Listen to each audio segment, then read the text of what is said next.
Thank you, and welcome to the Agency Balance Podcast, where we talk about marketing, tech, real-life self-improvements, and things that make you happy to find your balance. Agency Balance is sponsored by SmartAcre, a marketing technology agency that creates solutions that align B2B marketing, sales, and service to drive results throughout the entire customer journey.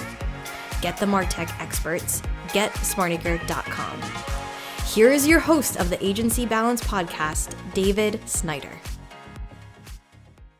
Welcome to the Agency Balance Podcast. And I'm so thankful to say that we had an amazing first season, and this is the final episode. And I thought it would make so much sense to bring back my first guest to close out the season, the badass mom that she is, and mom boss, Lisa Zwikl. Lisa, welcome back. Thanks, Dave. I'm so excited to be here. It's nice to do this for a second time. I feel way less nervous coming into this podcast today, so it's an honor to be here and to help you close out an awesome first season. Congratulations. Yeah, thanks so much. I was looking at the stats, because when I started this, I was like, what is this? It's a platform for me to just kind of share some of the things that I share with everyone internally, so now I can just share it with the world. And I was able to do that. 7 different countries. That's awesome. 7 different countries are listening to the Agency Balance. So I guess it's making its way out there, and that's the beauty of it. So if you enjoyed this season, please reach out, drop me a comment on the website. If you're on YouTube, watching this on YouTube, drop me a comment there. I really would love to hear your thoughts on season 1. So let's get into it. I mean, we're all about balance here, and I think let's start by taking some time and maybe recapping some of the things maybe that you talked about in your episode 2, my first guest, or things that you've picked up along the way that keep Lisa Zwikl balanced. Yeah. So, oh boy, there's a lot. One of the things I'm going to talk about today is the idea of reflection, because here we are at the end of your season. It's been great to look back, re-listen to episodes. I did not re-listen to my own, but I did listen to a lot of the others. And as I was thinking about what I wanted to share today, that theme kept coming up because it's helped me so much stay balanced. You know, I have air quotes for those of you who can't see me, balanced, because it's the way that Josh described it in one of your more recent episodes. I love what he said. He pulled up the dictionary definition and he talked about it's staying in one position or to be in better control while moving. And it just resonated with me because balance is never this perfect state. It's just this sense of feeling, okay, I got this. I have some level of control over this situation. So reflecting really does help me, looking back on my weeks or those moments that make me feel out of whack or in whack. I don't know if in whack is even a thing, but you know what I mean.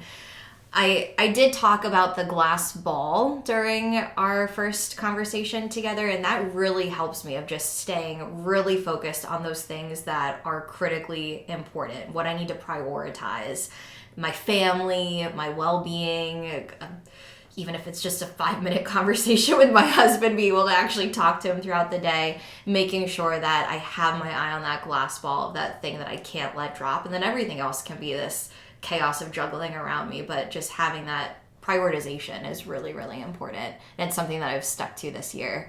Anytime I feel a little out of balance, I just come back to where do I really, really need to focus my time and energy right now, because that, if I can pick one thing, it's going to help me feel like, okay, we're good.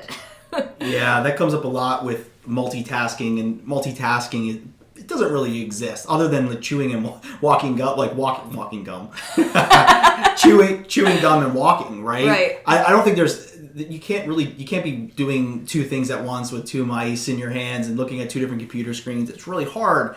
So when you focus on something, that obviously puts all your attention into that, and that's I just love that what you said about the glass ball. And for those who didn't get a chance, if you're listening just to this episode, go back to episode 2, listen to Lisa talking about the glass ball. Maybe we'll even splice in a little bit there about it. But I like that a lot. I mean, So what happens, right? What happens in your have you been able to like catch yourself in the moment? Like, oh my gosh, there's like, I'm trying to focus on the glass ball, but all these other things are coming at me. Like, give me some like real world or some things that you do to kind of catch yourself in the moment, because I think so many times we talk about balance and like these are the things you should be doing. You should be focusing on like your priorities. But what happens when that one thing's coming in and trying to knock you off your glass ball? And does anything come to mind or? Yeah, and unfortunately, the times that stand out to me looking back on the last couple months are the times where either someone else calls me out on it and says, okay, listen, just take a chill pill. That's what I always tell my 2-year-old. And he always says, chill pills are yucky, mommy. But it's not even a real thing. I just like pretend I'm handing him something. But usually my husband calls me out on it and just says, hey, you have to go run on the treadmill, or you have to go grocery shopping all by yourself. Just take that time to prioritize yourself.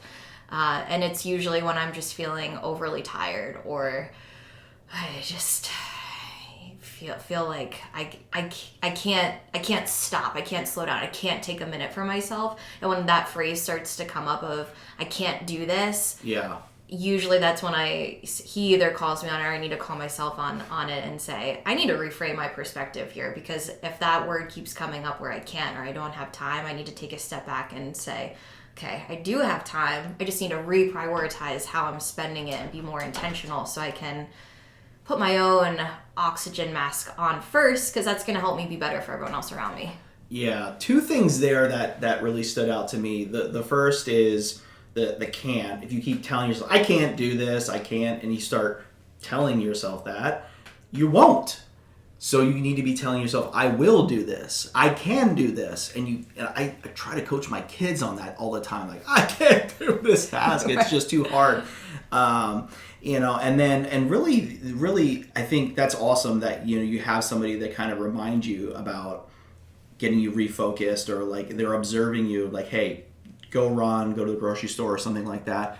What I've also found for me is if I have trouble starting the day and I'm like feeling like, like the things that I don't want to do, start with something that you do want to do, because then it prioritizes your brain to be happy. Like if I do something that, whether if it's fiddle with, a car, or look at something, or read a magazine, or enjoy something that I enjoy, sports collecting or something like that, consume that first, then it gets your brain started. And it's not so hard. Yeah, definitely. I think it is one of the challenges of being a working parent, especially a working mom. For anyone that doesn't know me or hasn't listened to one of the earlier episodes, I have 2 very little kids. I have a 2-year-old and a 1-year-old. So my husband and I are in the thick of it. We have a lot going on. And as we talk about a lot of the tips, and I had some notes of recapping some of the really standout things from previous episodes, there's all these amazing tools that can help you feel really good and find that balance and a good state of mental and physical health. But it's really hard as a working parent when sometimes those things are just out of your control. Like, a great night's sleep is a great tool to feel mentally balanced. And sometimes that's out of my control. It's just something, it's not going to happen. Roy, he talked a lot about how he spends his mornings. Roy was on, I don't know what episode it was, Roy Page, awesome episode, go back and listen to it. But he says he carves out his Roy time in the morning. That's great. I love that for you, Roy. I can't always do that. And it's just my reality right now, and it's a time, it truly is just a phase, but I have to often reflect on my week and think back, okay, that was totally out of my control, and that's okay. That might not be a tool in my toolbox that I can use right now, but guess what? I can find, even if it's just 15 minutes in the morning to go run on the treadmill. It might not feel like a perfect workout, but it was 15 minutes I got to do something by myself, and that's a win. So just focusing on those things that you can control and accepting the things that you can't, and being okay with that and reprioritizing, refocusing.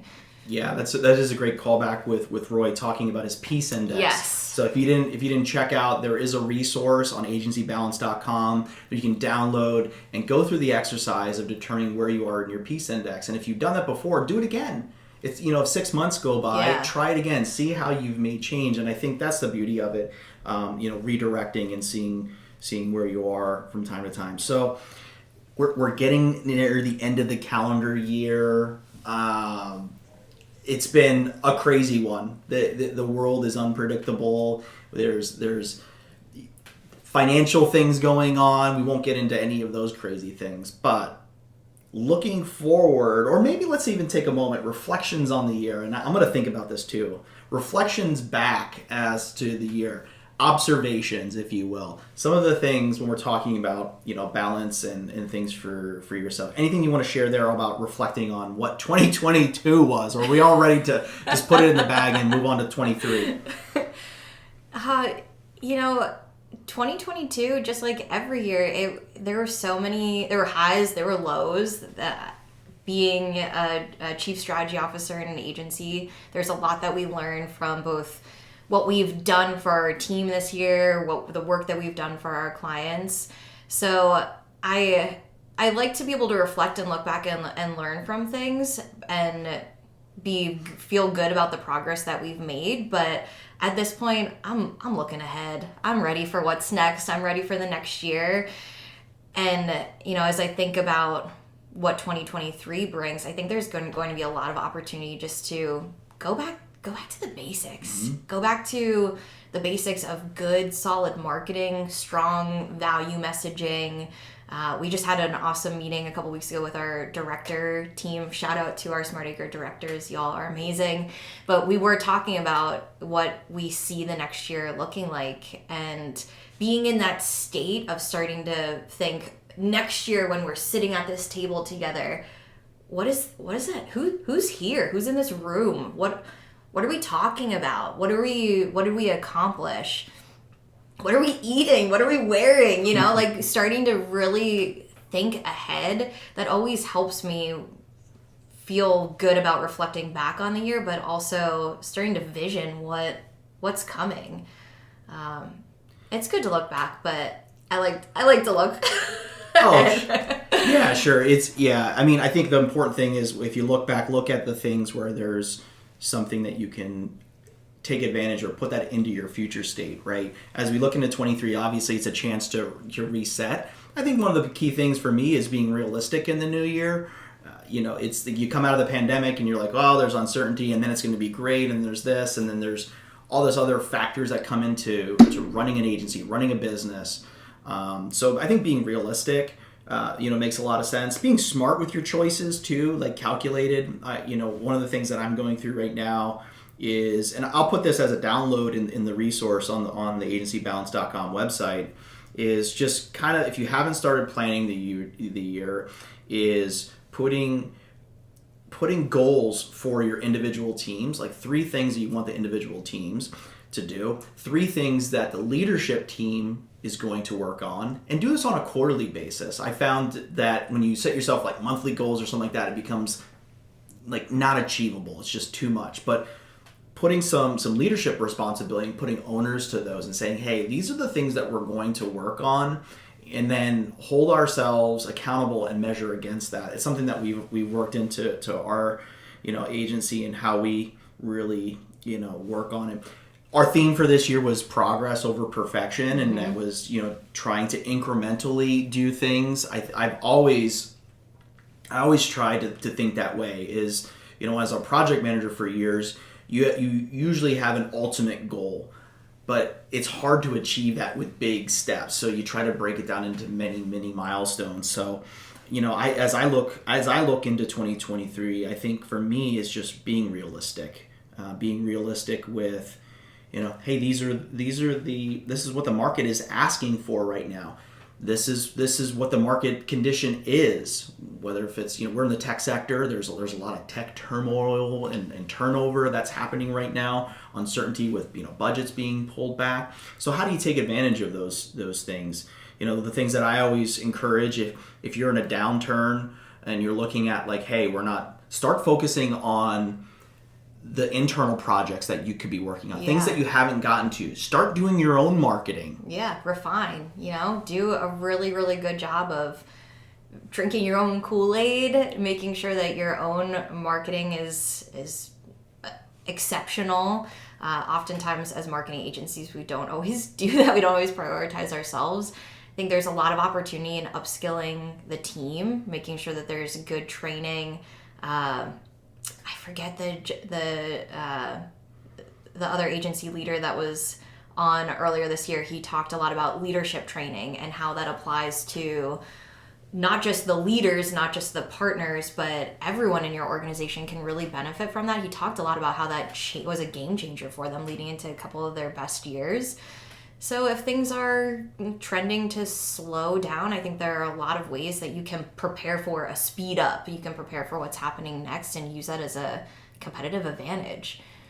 So what are the things that you're looking at to improve or change next year?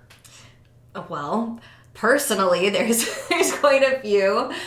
I love what you just said about just being realistic. That's one of the things that I've been continuously working on as being a working mom, a working parent, is I've had to change my expectations for myself. I may have talked about that in our first episode together, but you're used to being able to work as late as you want to work, and I think my brain has like 4 times the amount of things that I think about now. Last night as I was falling asleep, I was thinking about the expiration date on the chicken in the refrigerator. So I'm like planning meals for the week ahead. So there's a mental load that comes along with keeping humans alive. So just, being realistic about the things that I can take on and continuing to set healthy boundaries, because it's not selfish in any regard. Doing that for yourself, it just allows you to be more present in everywhere that you need to be, at work, at home, with yourself, giving yourself that time to just think and think creatively. So that's one thing that I'm really working on for the next year. And then, with SmartAcre, I'm excited to continue doing things like this and telling everyone about the incredible work that we're doing at the agency, the things that our team is doing. You talk about progress, but it was a year of progress for us for sure. We rolled out our handbook that we've always had a lot of really good policies, but we looked at all of them, made some really significant improvements. We have our internal tools of My SmartAcre, a calculator for career growth and development in the agency. So we've done some really, really awesome things for our people, for our culture, and we do kick-ass work for our clients. So that's been an awesome thing to do this year. And then next year, just continuing to do more of that, to challenge ourselves to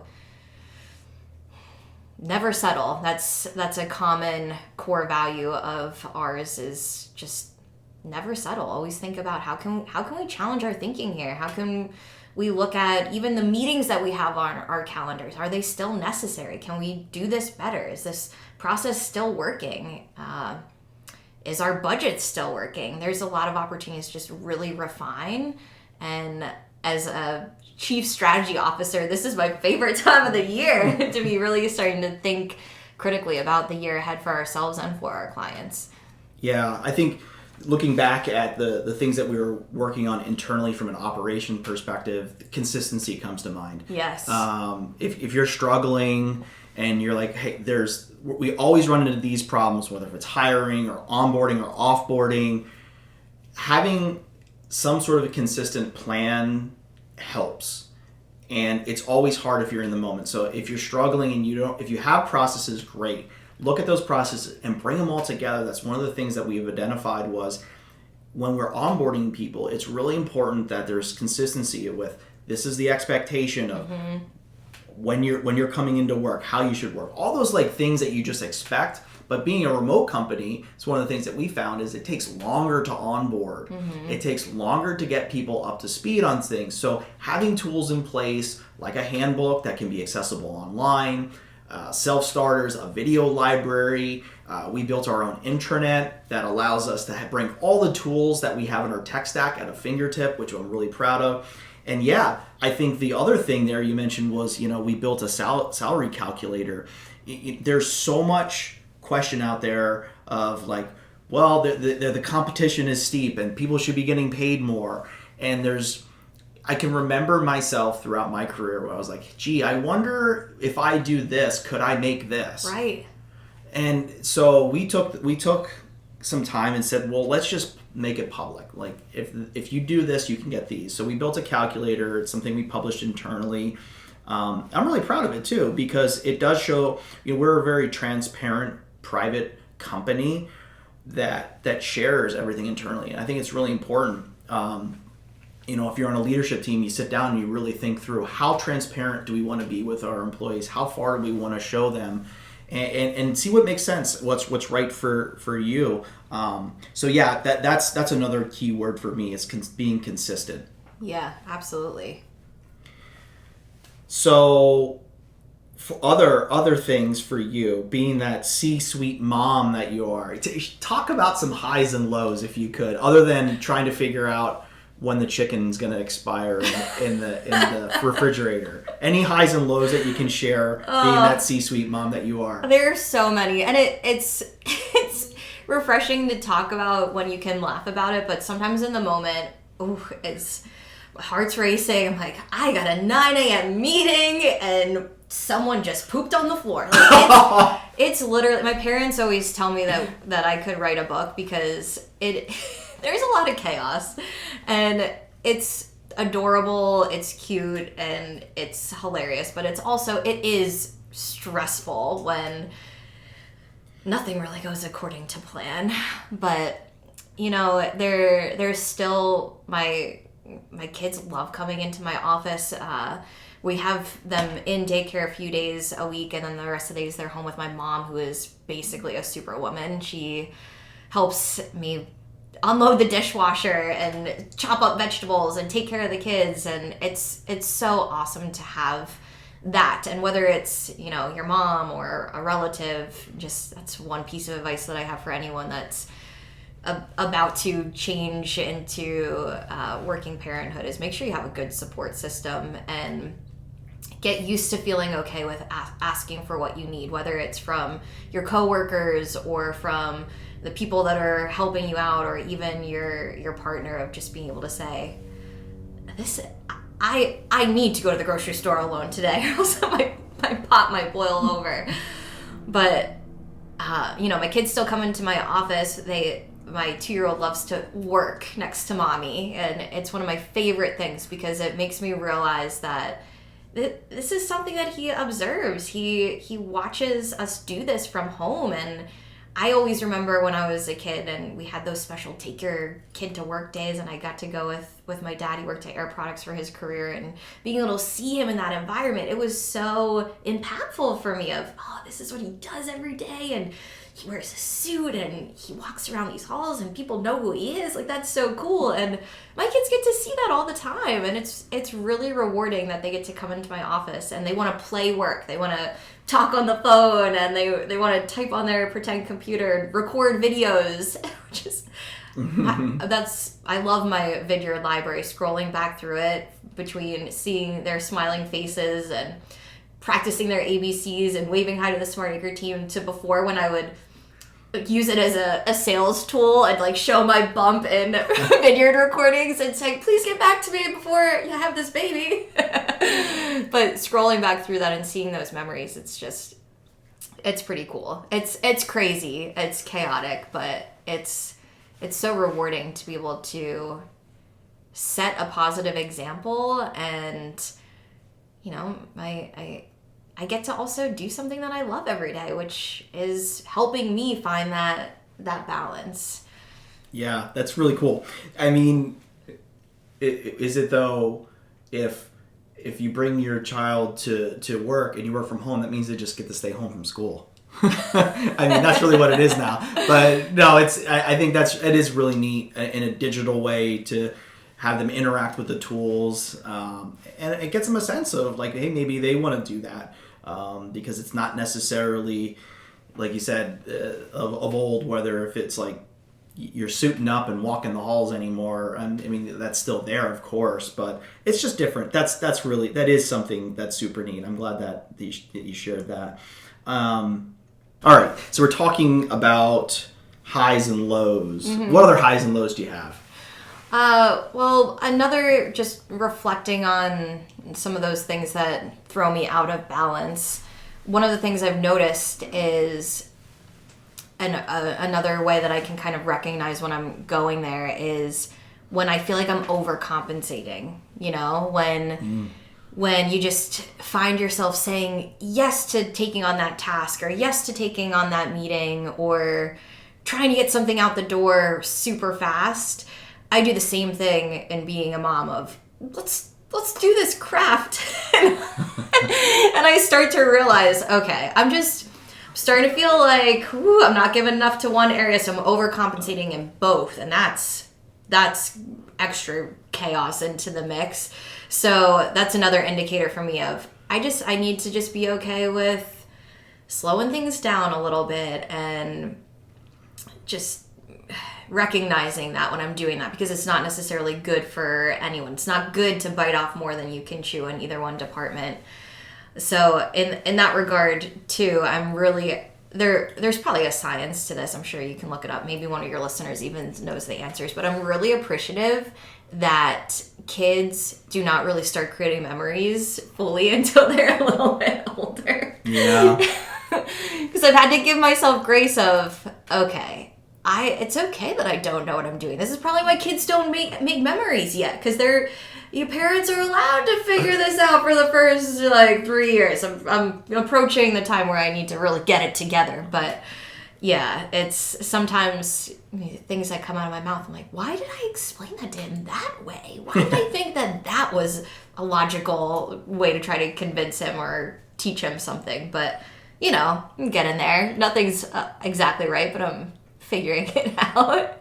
Well, I hope you're recording all those moments that you're failing so that you can watch them back when they're older. and laugh about it. Yeah. And it's great to have other working parents that you can talk to. That's another piece of advice that whether you're a mom or a dad, I think moms do this more frequently because you're just naturally more open and you talk to more parents about all the weird things that happen. But talking to a lot of our SmartAcre dads I've gotten some of my best advice from dads. They just think about things differently. They have really good ideas of just, did you do this trick on them?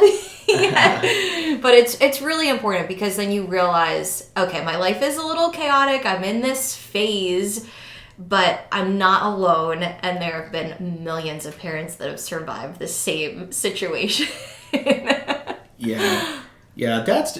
We usually come at it from the fun angle. Yeah, dads have that. And I'm over stereotype. We get to be cool most of the time, and mom unfortunately has to lay down the law and be the bad one sometimes. But it's important to switch there, and I think it changes too. It's just something that I'm experiencing right now with having 2 teenage boys, which are a lot different than having a 1 and a 2-year-old boy. But I can remember what it was just like. It's switching. They're telling me things that they're not telling mom.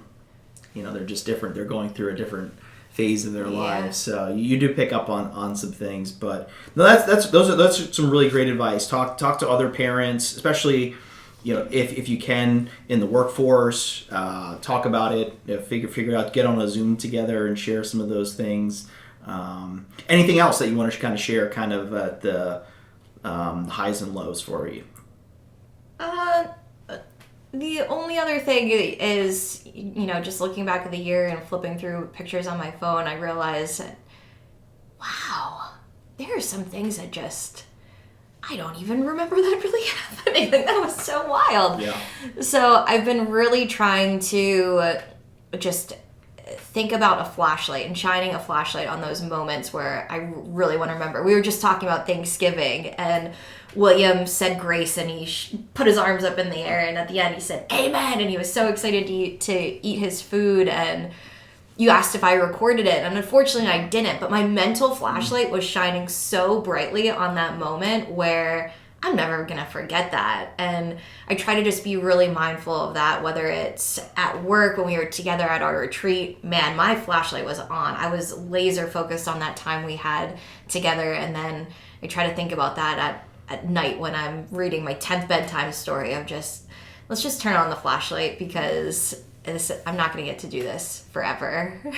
Yeah, absolutely. Celebrate the wins. In business, it's really important to celebrate your wins, and you shouldn't be doing that yourself. The win of a sale, a win of a launched campaign, celebrate that with your team. Do something. It doesn't have to be extravagant. It doesn't have to be a Michael Scott pizza party, every time.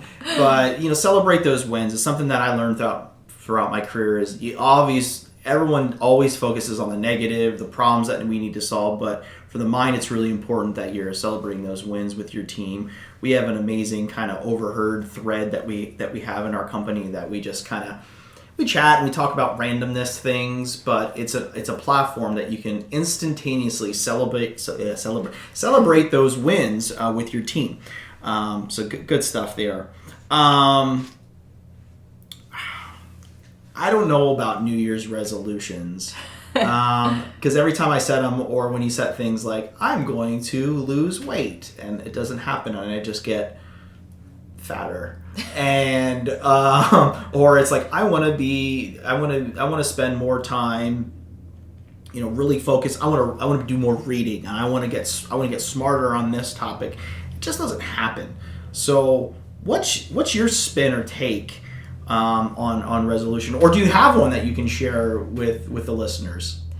Yeah, so I think strategy is just it's part of what I do every day. So I love not resolutions and not necessarily goals, but just being able to take that moment to reprogram, reset, hit the reset button and recalibrate. Give yourself a software update, maybe. It's a good way to think about it. Okay. But one of my best gal pals and I, we always tend to light something on fire. We light a fire on New Year's Eve and we write something down and we throw it in. And it's pretty basic. I love to think about, what do I want to start? What do I want to stop? And what do I want to continue? And just how can I really focus on what's working, what's not, that I just want to completely let go of, throw it into the fireplace, just let that go. And then what's one thing that I want to try differently this year? What's that program update that I want to give myself? And I love that because it's so simple, and you can do this personally, but we also do this often for our clients when we're talking about what is working quarterly. We tend to always give them an opportunity to tell us what do you think is going really well, what do you want to stop, and then we do the same thing. And it's just a really good way to go back to that. What you focus on gets bigger, it will grow. And there are some things that you just have to bag. Stop doing the same old stuff just because you think it's the right thing to do. I like that. I like also building fires. And now it gives me a reason to throw something into them. Yeah, so, you got to. You got to let something go. Ooh, I like that a lot. That also belongs on a t-shirt. We're going to have to start a t-shirt line for sure. But that belongs on there. I think that's something really great. Because I think you focus on one thing in the resolution, and then you immediately are set up for failure. So that's a good way to really look at it. Yeah, I think it's just going back to one of the things that I tried to do this year. I might have gotten 2% better at it, is like don't sweat the small stuff and like trying to let things go a little bit more. It's still a work in progress. That's going to continue to be in 2023 and beyond. Well, there you go. You got your continue. I have to continue. I have to continue to do that. So that's a really good platform for that. Yeah, okay. It's a simple tool, and like I said, it applies to both your personal life and for businesses. As B2B marketing tech leading companies, we get so caught up in the data. What's the data telling us? Where did I get my most revenue from last year, my leads from?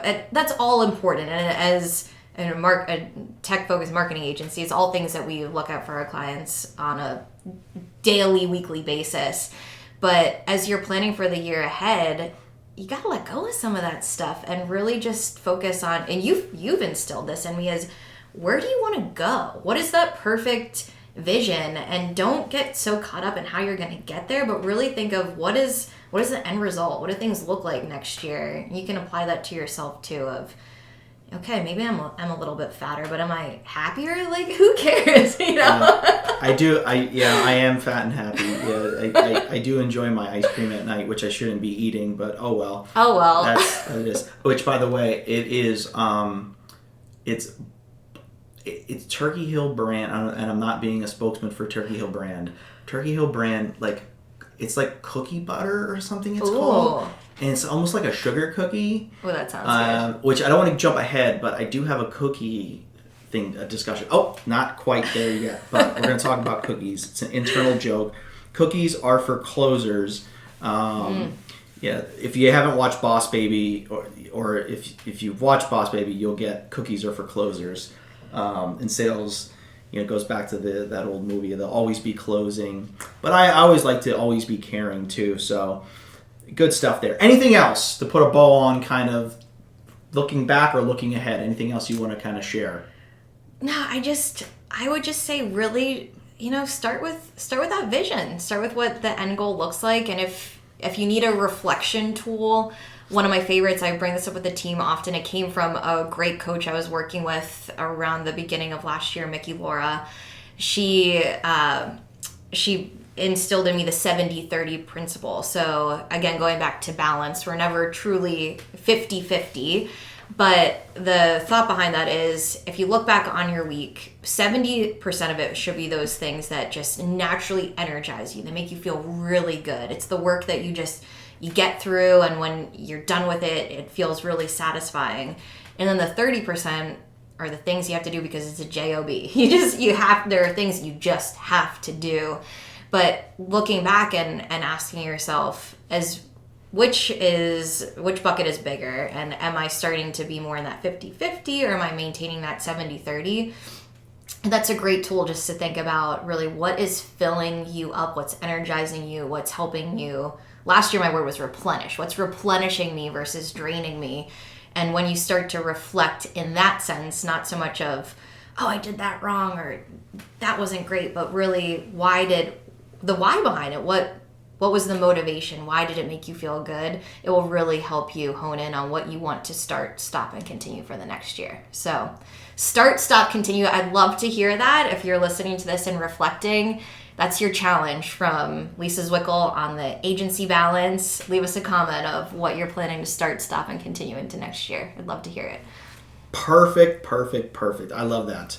Again, we're going to put that on a t-shirt. All right, now let's get into that. Lisa has not been prepped for these 10 questions. These are brand new 10 questions of Dave's random 10. I need to get a pump up to splice in there to be like that. And we'll see if this continues in for next year. This will be fun. Okay, we're going to start off simple and easy. I alluded to it before. We're talking about cookies. Mm-hmm. Cookies are for closers. Okay. I have an open-ended at the end. Okay. Favorite cookie? Wrinkle Crinkle. Oh my gosh, you went right to it. I was going to give you 3 options. Oh. Okay, I'm really big on cookies. My mom, she always bakes a ton of cookies. I used to always bake a ton of cookies. Kent would call me a Christmas elf. It would be kind of ridiculous. I would start right after Thanksgiving. But my mom makes these Wrinkle Crinkles. I don't even know if that's really what they're called, but it's what we've called them forever. They're just a nice chocolate cookie with the powdered sugar on top, and they kind of crinkle open, and they're fudgy and delicious, and she makes the best Wrinkle Crinkles in the entire world. Oh my gosh. I do know that's the cookie that you're speaking of. Is that recipe available, or is it a family recipe? I'm sure she'd be willing to share it. Okay, we're gonna call in Lisa's mom and see if she's willing to share that. Maybe check out agencybalance.com. It might be downloadable into a whatever you call that, a 3x5 card. All right. 3 options here now because you jumped the gun. Sorry. I gotta preempt it. That's totally fine. I was ready, Dave. Well, okay. Walk, run, or climb? Climb. Yeah. I like to do all those things, but I say climb because I love to climb mountains. My husband and I are trying to climb all 46 high peaks. We just recently did one for our 10th wedding anniversary, and man, we both felt old and out of shape, but it is so rewarding, even though every time we are finished, we say we're never going to do this again. And then 10 hours later, we say, what's our next high peak going to be? Yeah. I love doing these because this is definitely like a personality science experience, because you took it the literal way. It could be, figuratively too. Like, are you more of like, I like to slow down on things, but I like to speed through them. But you went straight for the mountains. I knew you would do that. That's amazing. Keep climbing your mountains. Okay, so we're still warming up here. This is two options: palm trees or pine trees. Pine trees. Pine trees. Yeah. Okay. Again, just in the Adirondacks. It's my happy spot. It's a tough choice because I really enjoy the beach. I love the ocean. I love all things tropical, but pine trees, especially this time of the year. Oh, it's so Christmassy. It is. I have a pine tree scent in my entryway. I don't know if you smelled it. It is a little overwhelming at times. I'm like a pine overload, but yeah. But pine trees are great. I have a lot in my yard. I didn't realize how many needles they drop at the one point of the year. And there's needles everywhere. And yeah, anyway, so cool. Okay, this is an open-ended question. This could be tricky. Okay. It's song related. I'm already dropping song related, so start getting those in your head. What song would make the best theme music for you? Oh boy. Oh. I was hoping I'd get the karaoke question, because that one I had a very specific answer to. What would make the best theme music? Like, think of a movie or your walk out song, maybe. Okay, I might have to drop this one, also give you a link, but there's this song by the Lumineers. I think it's called For Fra or something. It's an interesting title. It's short, but it's just this like beautiful melody, and every time I hear it, it makes me so happy, and I feel like if I could walk around to that all day, it would just like feel good. So I'll give you the link to it. It's one of my happy songs that's just a nice little beat to come along to. They'll be with you for the rest of the day, I guarantee it. If you had, question number 5, another open-ended question. If you had one superpower, what would it be? I don't know if I should give you my genuine answer to this. Well, share what you want to share. Okay, someone can reach out to me and I'll give them my first gut reaction of what I usually say when someone asks me this question, but it might come across a little weird if I share it on your podcast. So instead, I'll give you my second choice. All right. Which would be to not require sleep. Oh. Yeah. The rest of the world would still have to sleep, and I could sleep if I wanted to, but I wouldn't require it, and every day I would feel just super refreshed, like I had the best night's sleep ever. I don't think I've ever heard anybody say that before. Ever. Oh, interesting. Most people say, like, live forever, I want to fly. Maybe it's just a result of being constantly tired for the last 3 years. That is super interesting. Okay. Think about all the time that you would have back. You would. You're going to gain quite a bit of time back. That is pretty good. But did you age? Do you still age? Yeah, time still goes on. Time still goes on. Yeah. Okay. Yeah, right. You just don't have to... Sleep. Yeah. You don't have to sleep. Okay. I like to sleep. Me too. You still could. Like, you could just lay there and relax and fall asleep, but you could also just... It would be like you're in, like, Alaska with, like, 22 hours of daylight or whatever. Yeah. Like, that's what it would feel like to me. I don't know. All right, cool. Moving on. All right. This is... Because I'm fairly certain you don't have one of these. So, this is... If you had to get a tattoo today, you're going to leave here and you're going to go to the tattoo parlor, your favorite one. I'm sure you have one. What would it be? Okay, I've thought about this because Kent and I might get tattoos. Whoa! So both of our sons, their middle names are after high peaks in the Adirondacks, and I would get the very pencil thin outline of the peak profile for both of their middle names. Okay. You don't have to share where that would be on your body. We'll leave that as an open-ended to our listeners of where that would be. Okay, that's pretty cool. That's pretty cool. I want to get another tattoo eventually one day, but it's like one of those things where it's like, for me, it's like Last time I got one, I was 19, and now I'm old, and I'm like, why did I do that? All right, so this is I wanted to throw something in, kind of the seasonality of it.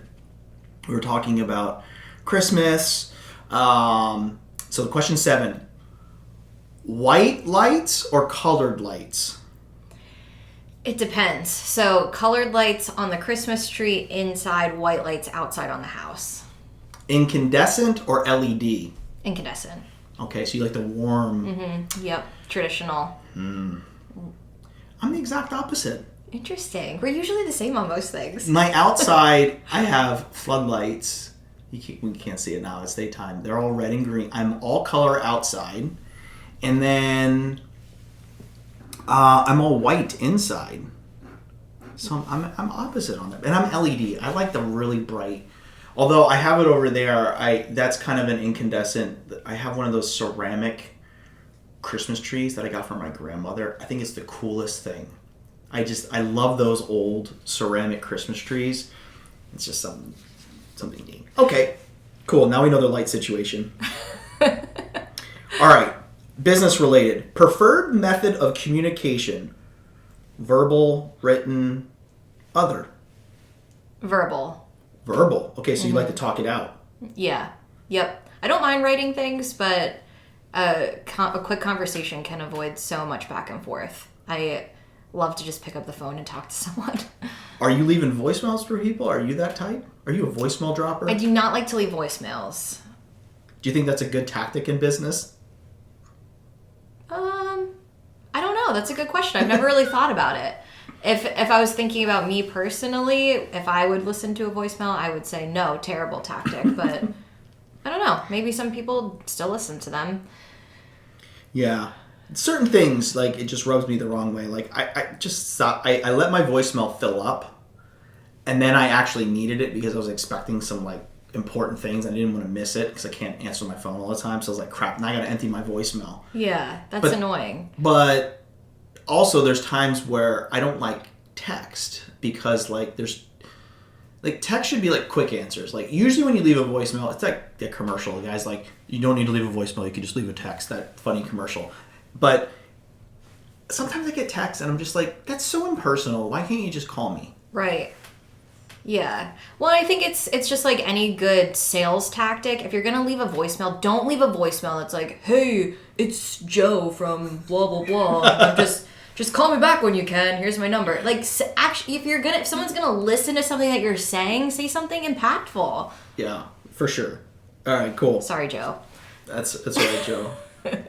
All right, we're wrapping up here. Number 9. And we may have talked about this, so it might be a callback to the episode here. What is one goal you will have in your near future? Definitely working on boundaries. And really just, if I could right now pick a word for next year, it would be just refinement of just how can I make sure that I'm really intentional with everything that I'm doing, and in order to do that, it's important to set the boundaries I need to be able to spend time where I need to spend it. Amazing. Last one, maybe. Number 10. Number 10. This could be all time or it could be this year. I'll leave that up to you. What is your favorite moment that you had working this year, in your working moments? What was your favorite moment of the year? Oh boy. That's a good question. None. It didn't happen yet. No, so my mind naturally goes back to the retreat because it was just recently here and there were so many really cool moments. Mm-hmm. But for me personally, it was when you all sent me the video when I had COVID and my whole family had COVID, and I still have it. I still pull it up if I'm having a rough day and I need a reminder, but that was so impactful. And for anyone listening that wants to make sure people on their team are supported. You don't have to go crazy over the top, but those, when you know someone's struggling or when they're having a bad day or a bad week, if you can just take a moment to give them something positive and uplifting, that won't just impact me this year, that will impact me forever. I felt so supported by the SmartAcre team, and as one of those moments, and as a mom where you're feeling like, I can't do this, it was just a good reminder that you can do it, and you are doing it. You are doing it. Good stuff. Because I'm going to give you the bonus. It was similar to number 9. Bonus question, only because it's the final one. Specifically for 2023, what do you see yourself improving?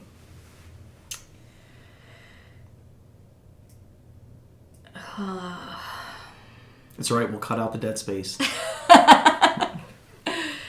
Yeah, I mean, I think it just goes back to just really spending my time very intentionally and in the best ways possible, and knowing that it's okay to not have time to do something, or to know that there are other people that can just do it better, and they're there to do it better.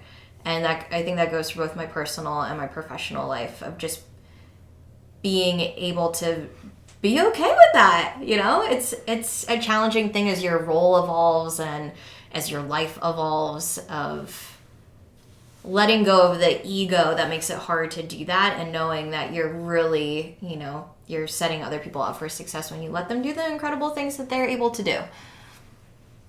Perfection. I love it. Well, maybe not. Improving. Well, perfect. If our listeners want to get in touch with you, how can they do that? Yeah, so you can find me on LinkedIn, Lisa Zwikl. You can shoot me an email, lzwikl@getsmartacre.com.